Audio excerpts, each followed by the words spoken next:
అందువల్ల ఇక్కడ ఇప్పుడు నేను ఇంతకుముందు పృథ్వీతో కూడా అన్నాను, ఇక్కడ చాలామంది చాలా విషయాలు మాట్లాడారు.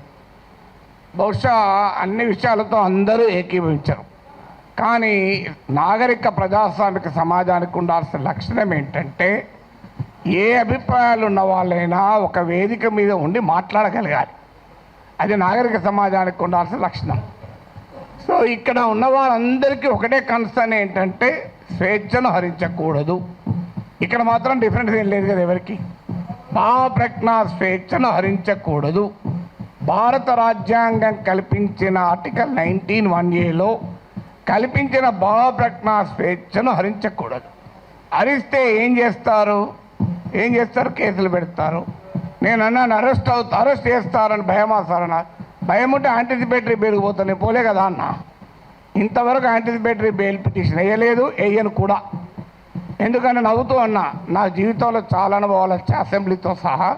ఒక జైలు అనుభవం రాలే, అది కూడా పోయి చేస్తే నా ఆత్మకథ పూర్తవుతుంది ఇంకో చాప్టర్ అని చెప్పాను. సో అందువల్ల అరెస్ట్లకు భయపడే వాళ్ళమైతే ఇక్కడ దాకా రాకనే పోయేవాళ్ళం. నేను 30 ఏళ్ళ వయసులో యూనివర్సిటీలో అసిస్టెంట్ ప్రొఫెసర్గా ఉన్నప్పుడు Times of India group daily the ఇండిపెండెంట్కి ఒక ఆర్టికల్ రాశారు. అప్పుడు ముఖ్యమంత్రి నెదురుమల్లి జనార్దన్ రెడ్డి పైన glad to see him go అని రాశారు. అప్పుడు చీఫ్ మినిస్టర్ ఆఫీస్ నుంచి వైస్ ఛాన్సలర్ ఫోన్ వస్తే నన్ను పిలిపించాడు. ఏం నాగేశ్వర్ పెళ్ళై 4 ఏళ్ళు అయింది, కొడుకు పుట్టి 1 ఇయర్ కూడా కాలే, ఇప్పుడు మన ఉద్యోగం తీసేస్తే ఏమవుతుంది అన్నాడు. నేను తీసేయమన్నాడు సార్ మీ సీఎంను. ఒక 30 ఏళ్ళు అక్కడ ఇక్కడ ట్యూషన్లు చెప్పుకొని బతుకుతా, 30 ఏళ్ళ తర్వాత కోర్టులో సుప్రీంకోర్టుకి వెళ్ళి ఈ డబ్బులన్నీ తెచ్చుకుంటే జూబ్లీహిల్స్ ఇల్లు కట్టుకుంటా అని చెప్పాను. ఎందుకంటే నాకు అదొకటే మార్గం కనబడుతున్నా సార్, లేకపోతే లేదని చెప్పిన. అంటే అందువల్ల 30 ఏళ్ళ వయసులోనే భయపడలే, 62 ఏళ్ళ వయసులో భయపడతామా? సో అందువల్ల అది భయపడే ప్రసక్తే లేదు. అరెస్ట్ ఇంతవరకైతే మీకు ఫ్యాక్ట్స్ కూడా చెప్పాలి. ఎందుకంటే ఇక్కడ మాట్లాడిన వాళ్ళు చాలామంది బహుశా టీవీలు మిస్లీడ్ చేసిన రాంగ్ ఇన్ఫర్మేషన్తో కూడా ఉన్నట్టున్నారు. నా దగ్గరికి అరెస్ట్ చేసడానికి ఎవరైతే రాలే ఇప్పటివరకు, రారని నేను చెప్పను, ఇప్పటివరకు రాలేదు. హైదరాబాద్కు వచ్చారేమో తెలియదు, మా ఇంటికి రాలే. అయితే అక్కడ తెలంగాణ పోలీస్ ప్రొటెక్షన్కి వస్తే వాళ్ళ ఫోటోలు వేసి మన మీడియాలో ఆంధ్ర పోలీస్ వచ్చిందని రాశారు. ఆ వీడియోలో ఉన్న వ్యక్తి మన టోలీచెక్ సిఐ. సో అలా కూడా వచ్చాయి వార్తలు. ఆ వార్తలు కూడా ఇట్లాంటి పత్రికల్లోనే వచ్చాయి. పోనీ వీళ్ళు ఇక్కడ మనకు అర్థం కావాల్సింది అంటే, ఒకటి రాజ్యం ప్రభుత్వమే నేరుగా కేసులు పెట్టింది. ఏంటా కేసులు? కులచిచ్చు పెట్టానట. నేను నా మాటలు ఎక్కడ కులమన్న పదమే లేదు, కులచిచ్చు పెట్టాను. పవన్ కళ్యాణ్ మాటల్లో కూడా చెప్పాడు కులం అని. అసలు నేను ఎక్కడ కులం తీసానో నాకు ఇప్పటికి అర్థం కాలే. ఇప్పుడు ఒక అంశం వచ్చినప్పుడు అనేక మంది భిన్నమైన అభిప్రాయాలు ఉన్నవారు ఆ అంశాన్ని వరకు సమర్థిస్తుంటారు. అది ఏ కులం వాళ్ళైనా కావచ్చు, ఏ ప్రాంతం వాళ్ళైనా కావచ్చు, ఏ రాజకీయ భావాలు ఉన్న వాళ్ళైనా కావచ్చు. ఇప్పుడు దీన్ని మైక్ అనాలి. దీన్ని మైక్ అని ఒక కులం వాళ్ళకి చెప్తే మైకు, ఇంకో కులం వాళ్ళు చెప్తే కాదు స్టిక్ అంటారా? ఒక పార్టీ వాడికి చెప్తా మైకు, ఇంకో పార్టీ వాడికి చెప్తా బాటిల్ అంటారా? ఎవరైనా మైక్ అనాలి. సో దానికి కుమ్ముక్కైనట్టు కాదని. తర్వాత ప్రాంతం అని కూడా తీశాడు పవన్ కళ్యాణ్. ప్రాంతం అని తీస్తే ఎవరు తీశారు ప్రాంతం?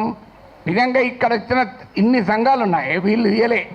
తెలంగాణ సంఘాలు మొదలు ప్రాంతం అనే ప్రస్తావనే తీయలే. ఆ ప్రస్తావన తీసింది కూడా ఆ 2 పార్టీల వాళ్ళే. నువ్వు తెలంగాణ వాడివి, ఆంధ్రప్రదేశ్ రాజకీయాల గురించి ఎట్లా మాట్లాడుతావు? అయ్యా మరి నేను అమెరికా వాడిని, అక్కడ ఓటర్నా, ఆడ మాట్లాడుతున్నా కదా. ఇరాన్ పైన మాట్లాడుతున్నది ఇరాన్ ఓటర్నా? ఇది ఎక్కడ సిద్ధాంతం అయ్యా? మీరైతే ఇక్కడ ఇండ్లు కలిగి ఉంటారు, ఆస్తులు కలిగి ఉంటారు, మేము మాట్లాడకూడదంటే ఎట్లా? తెలంగాణలో ఉన్న పుట్టినవాడిని కనుక తెలంగాణ వాడు కనుక మాట్లాడద్దంటే ఎట్లా? అంటే కులం తీసింది మీరు, ప్రాంతం తీసింది మీరు, మళ్ళీ మమ్మల్ని కులము ప్రాంతం తీశారంటున్నారు. ఎంత ఆశ్చర్యమో చూడండి. ఇక అది కులం చిచ్చు పెట్టారని కేసు పెట్టారు. అక్కడ కులం ప్రస్తావన కూడా చేయలేదు నేను. ఇంకో కేసు ఏంటిది? ఈవెన్ నోటీస్ ఇవ్వకుండా కూడా అరెస్ట్ చేయొచ్చు 3 ఏళ్ళు. ఏంటదా అంటే అల్లర్లు సృష్టించేదానికి పనిచేశారట. నేను ఇప్పుడు ఈ ఇన్సిడెంట్ జరిగి 10 రోజులు అయింది. ఎక్కడ అల్లర్లు అయింది? 2 దోమలు కూడా ఎవరు చంపలే, 4 ఈగలు కూడా చంపలే. అల్లర్లు ఎక్కడైనాయి? పోనీ ఏమన్నా 2 కుక్కలు కొట్లాడుకున్నాయా? అరే ఏమో ఏంది ఇది? మీకు అల్లర్లు సృష్టించారు. అదే కాదు, ప్రజా జీవితాన్ని అల్లకల్లోలం చేశారట. ఒక కేసు జోకేంద్ర వాళ్ళు పెట్టిన కేసులు మనకు నవ్వొస్తాయి. మీరు ఎంతమంది చూశారో తెలియదు నాకు ఎఫ్ఐఆర్లు. ఆ సెక్షన్ను నేను చూస్తే ఆ లాలోనే ఉంది, this section is not applicable for words అన్నాడు. మరి నేను వర్డ్స్ కాకపోతే ఏం మాట్లాడినా బాంబులు వేసినా? ఇంకో దగ్గర this section is not applicable to the statements అన్నారు.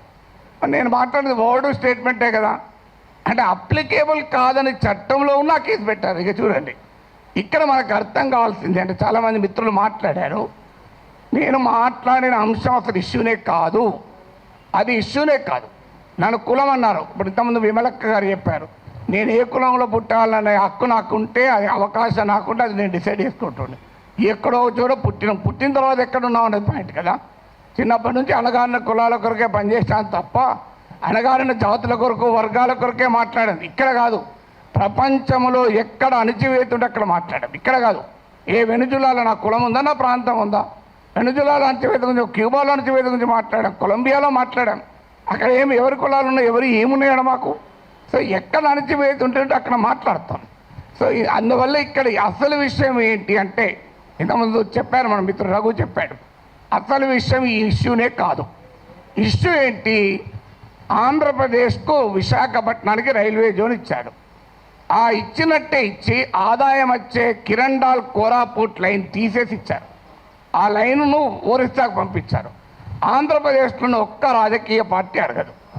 నా పైన గంట సేపు డిబేట్ పెట్టే టీవీ ఛానల్ కూడా అడగవు. విచిత్రం ఏంటంటే, అయ్యా మరి ఈ రైల్వే జోన్ ఇచ్చారు, ఆదాయాన్ని ఇచ్చేదాన్ని తీసుకెళ్ళి ఒరిస్సాలో కలిపారు, ఇది అన్యాయం కదా అని ఒక్కరు అడగలే.